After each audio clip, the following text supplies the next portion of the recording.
you're still unsure whether to get grafted or non-grafted tomato plants. So what is the difference between these two types of tomato plants? Here's the explanation.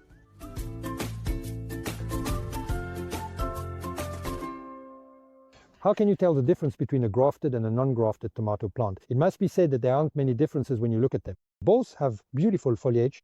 This one is a non-grafted plant, meaning it was sown, and then the tomato plant grew normally with plenty of warmth and good care.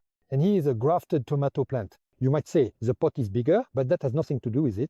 So here there is the rootstock and the scion. So how does a grafted tomato plant work? It's important to understand that a grafted tomato is grafted onto a, let's say, semi-wild tomato. So what matters most is the root system. Why the root system?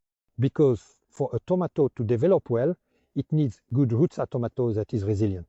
So a hybrid variety, a variety that could be either a cherry tomato or a large tomato. All the imaginable varieties that you find among non-grafted tomatoes, you can also get them as grafted ones. So the above ground part has nothing to do with the roots.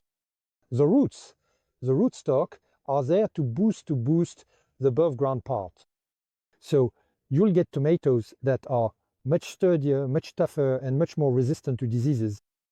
The difference between a grafted tomato and a non-grafted one is that with a non-grafted tomato, you can bury it, lay the stem down, and it will root along the stem. But you must never do this with grafted tomatoes, because it would cancel out the effect of the rootstock.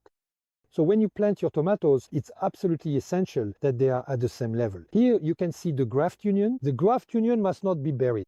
This is very important. Otherwise, there's no point in planting a grafted tomato plant. Maybe that's what has already happened to you. So you might have wondered, why didn't my tomato plant respond as well as expected?